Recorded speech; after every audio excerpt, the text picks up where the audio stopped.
one of the things I've always done, like when I even learned NLP, one of the first real dynamic set of tools I learned psychologically, I would go to these classes with these psychologists and psychiatrists, and we'd have an all-day session, which their idea of all day was 4 hours.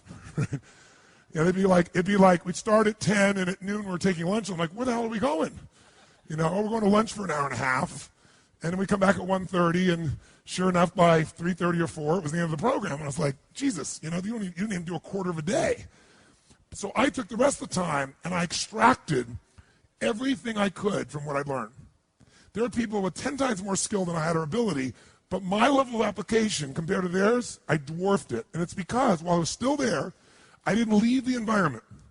I've always had this belief. If you want to be successful at anything in life, never leave the sight of setting a goal without doing something that commits you to fulfillment. If you you're in state, right, when you do something. While you're in state, that's the time to commit yourself to something that makes you follow through. How many know what I'm talking about here? Say I. So I'd call somebody up, I'd schedule something, I'd lock in the next meeting, I'd sign up for the class, I'd enroll the guy who was going to mentor me, I'd set the meeting with a mastermind of people I met. I did something so that whatever I committed to, there was something when I went home that would pull me there. It's structure. In fact, I'll give you 5 C's to RPM just as a quick warm-up for you. How's that? If you don't remember, it'll be okay, but it'll be in your unconscious for when you go work with a coach. These are the 5 C's. Everything that comes in your mind, anything you can think of, because we're going to basically do a little mini RPM version of things right now. Anything comes to my mind. I'm here, and while you're here doing something, you're driving in your car, and you think of an idea for your business or one of your businesses. Where do you put it? iPhone. Where do you put it? Diary. Where do you put it? iPod. iPhone. iPhone. And how do you find it afterwards? How are you triggered to look at it again? So he goes back and reviews his app system. How do you do it? Right? Crisis. Crisis makes me go get it. How do you do it?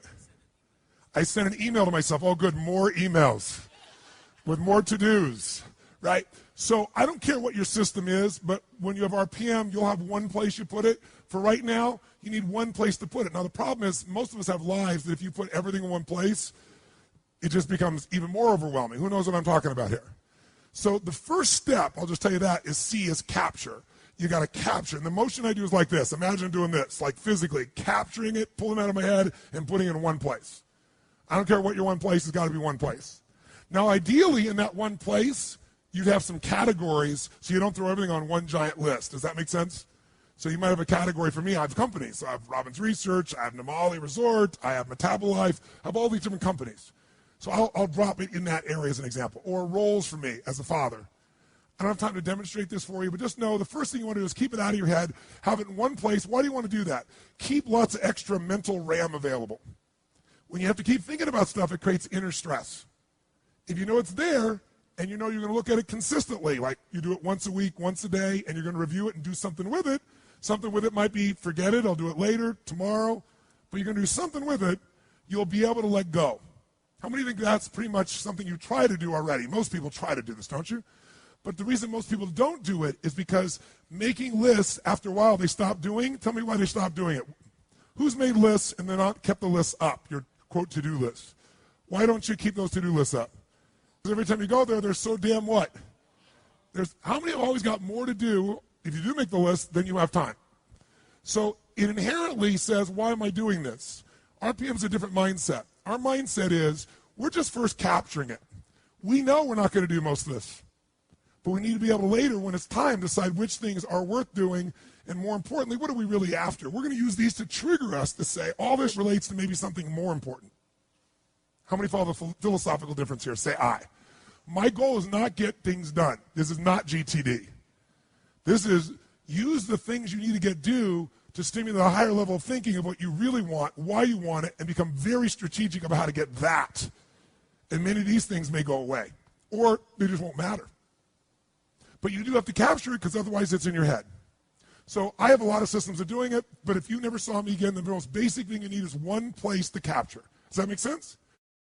And what's step 1 of RPM? It's a C. You got to what? Capture, which means get it out of your head, put it in one place. Second thing, you got to make sense of all this crap. And the way you do that, step 2, is you create a plan. And a plan for me has 3 parts. And the 3 parts are 3 questions that I ask and 3 actions I take. And again, you'll learn this. I'm not trying to teach this all right now. I just want to plant some seeds in your mind. Is this okay? Is this useful? So when you're going home, you got all this captured stuff you just did here, right? Now you got to start to create a plan. You got to look at all this stuff and say, okay, there's more here than I can do. So what I really need is read all this stuff and start to see, well, all these things relate to one thing. All these relate to another. If I'm a mom and I made my list, and on the list I have things like I got to pick up the laundry, I got to drive the kids to school, I've got to do this thing for the PTA, I got to clean the house, I got to run my business that I run out of the house, I got to do the accounting, I want to have to spend some time with my husband at the end of the day. Soccer mom, totally stressed out. But if I write all those things down and get them out of my head, and when I write them all down, I then start to put them together and go, this, and this all relates to my kids. This all relates to the house being great. This, and this all relates to my business. And this is about my personal life being rich and happy. I'm able to do something really nice. I'm able to go from this, which is what your capture list looks like. You'll start writing it down. You go, I got to do this, and that, and this, and this. And you start to feel good. It's out of my head. But then you go, I got to do this, and I got to do this, and I got to do this. I got to do this.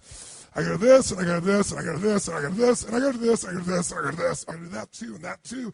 So step 2 is I look at my capture list, and I create a plan. And the way I create a plan is I start to figure out, what do I really want? That's what the world is saying to me. That's what's in my head. What do I want? I might start to group some things together. I might start to say, let's take a look at this. You know something? Watch this. Watch this for a second.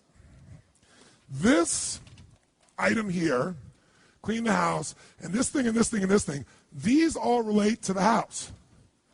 And my outcome there is I want a magically clean house because, why? It makes me feel fully alive. And then, by the way, this, and this all relates to my children. And this, and this relates to my business. And this is me personally. Anybody see what happens? Suddenly, 80 action items or 12 or 30 will turn into 4 outcomes. There's something here that I want for my home. There's something I want here for my kids. There's something I want here for my business. There's something I want for me.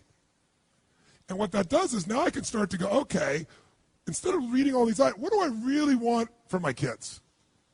What's my outcome this week or today? And you get really, really clear about what you're after. You use this to take you to another level higher. Use this to trigger a higher vision instead of letting this limit you. And once you know what you want, that's the first question. So create a plan has 3 questions to it and 3 actions. First question is, what do I really want? How many of you would feel different in your life just by this language change? What do I have to do versus what do I really want to accomplish? Would that change the way you feel about your life? Yes or no? Yes. How does it feel with have to do? See, RPM, when you finally learn it, has many pieces to it. Above all else, it's a thinking process. And better thinking creates better results. It's that simple. So you don't have to ever use a piece of paper to think this way. From now on, all this stuff's happening, you go, what's my outcome? What am I really after? What do I want? What's the specific results? Like, what's the target? Let's chunk up. I don't ever go in a meeting with anyone. What do you think the first words out of my mouth are when I sit down in a meeting after the hellos and the proper connections? What do you say? I always say, what are the outcomes for this meeting? Because how long the meeting is based on getting the results that we're there for. It makes a much more fulfilling life. Or if you can't get in that time, that outcome's still not done. We got to come back and get that outcome done. How many follow what I'm talking about here? Say I. Now, when you get clear what your outcomes are, that's the first question of creating plans. Second question is, why do I want it? Why? Why is this important to me? Why is this something that really is a must for me? I don't have to do it. I want to do this. Why is this transformative? What's exciting about this to me? And almost all of you have certain key words that are triggers for you. And language shapes your emotion. You want to have a nutritious meal or a delicious meal. You might say, I need a nutritious meal. But what if I said, this is a delicious, nutritious meal? You're more in. If I said to you, I want to introduce you to this person, they're really nice versus they're delicious. Who knows what I'm talking about here? So when you learn RPM, you're going to learn that RPM is a system of thinking, that RPM is the power of language, because you can change a few words in your outcome. It'll totally change where you end up and what you're going after in your life. RPM is a visual chunking system, a way to take all that stuff you saw and group 82 things down to 4. And guess what will happen to your stress level? Through the floor. Guess what happens to your concentration ability? Through the roof. What are you going to focus on? That's another one. RPM is a focusing tool. It makes you focus on what's most important, because most people major in minor things. Am I making sense? So you got to know, why are we doing this? And I always look at 2 levels of why. Why for me? Why for the team? What's the big why? If I'm involving other people, if it's just me, then it's me. But I usually have the big why. So I said 3. Step 1 is capture. Step 2 is create the plan. There were 3 questions. What are they? Number 1 is, what do I really? Or another word for that is, what is my? Or another word for that is, what is the result? And I eventually try to get it to a result because I want to make it measurable, if at all possible. If I can't get it measurable in a short time, I want major progress on as my outcome, right? Or complete something, or whatever it is. My purpose are some key words. Write this down. Purpose, I should say, activity without purpose is the drain to your life. Activity without purpose is the drain to your life. It's the drain to your wealth. It's the drain to your lifestyle. 3 questions. What's my outcome? What's my purpose? What's my why? Third one, what's my massive action plan? Or another, say, what do I need to what? Now you ask that question, it makes some sense. Because what to do depends on what your outcome is. Otherwise, what you're going to do is going to be based on stress, concern, fear, people interrupting you, reacting, demands. And so your life is nothing but a reaction tool. Of all the tools I have, this may be the most valuable one, ironically. Because this is the one how it all gets executed. And I don't teach it very often. So, third question is, what's my massive action plan? What do I need to do to achieve this? And when you do that, you'll take things off your capture list and you'll cross them off as they fit in, or you'll say, I don't even need to do that. So, to create a plan, there's 3 questions, and then there's 3 actions. This gets a little more technical, but I think you can pick it up real easy. You take those action items and you put them in order of importance. Does that make sense? But the way I do that more quickly is I go put a star next to the ones that are the 20% that's going to give me 80% of the result. Because I know I'm not going to do all these action items. I know even if I intend to, I'm going to get interrupted 20 million times. So I want to know, what's the 20% of this list? I've got an outcome. I got a purpose. And I have this little block. The center of the target is the outcome. I see the purpose with all the juicy words.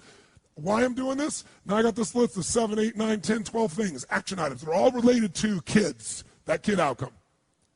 I'm not going to do all those today. Which are the 20% that make the biggest difference? I star those.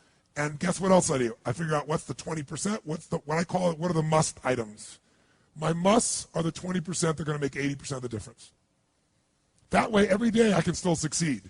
That's why I still do my lists and most people don't. Because I don't do lists. I come up with outcomes and purposes, and I got lists within them, and they're highly prioritized with what matters. And later on, if I want to come back and do more, great. So, 3 questions, 3 actions. The actions are, star the things that are musts. 2, establish the real time. The real time is I go minimum to maximum. On each of those items, I go, how long is this really going to take? Why is that important? Because most of you overwhelm yourself and say, this will be, I just had a meeting with my team the other day, and I said, how long is this going to take? And somebody said, that'll probably take us 10 weeks. I said, okay, let's sit down and do it. Let's sit down and lay out where that 10 weeks is going to come from. And we're all done. It was about 7 hours worth of work. Because we all overestimate when it's in our what? In our head. You sit down, look at each item, and you look at the 20%, and you mark, okay, 20 to 25 minutes, 30 to 40 minutes. And by the way, at the end of the day, what do I look at? What are my start items? What's the minimum time necessary to get that result? That's what I go do. Same thing with my week. So 3 questions. I create a visual block where this separates from everything else. Below it, I'll split a space, and I'll create another block. When you learn RPM, you'll see that visually. I don't think I want to throw up for you right now. But basically, in the center of my page, I see the target of what I'm after. I write my result. To the right, I write my juice. purpose. To the left, I put my action list. Put it in order of importance. Boom. Asterisk. Boom. Minimum must time. I'm ready to rock and roll. Here's the third one.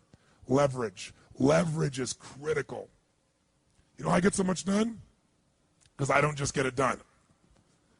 I know the outcome, I know the purpose, and I look for leverage. Leverage is different than delegation. What's the problem with delegation? Delegation is you have all that needs to be done, so you give it to someone else, and you tell them what needs to be done, and when they don't do it, you're pissed off.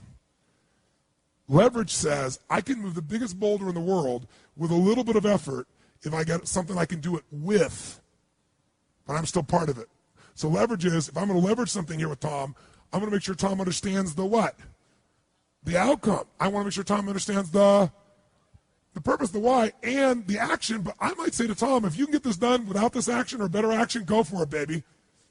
And I want to talk to you on this date, and we got a promise, and we're going to check in before it's needed.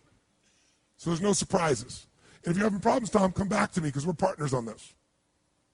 That I call leverage, different than delegation. Who sees the difference here? Say aye. So 3 questions. What creates the plan? 3 questions with a block, 3 actions.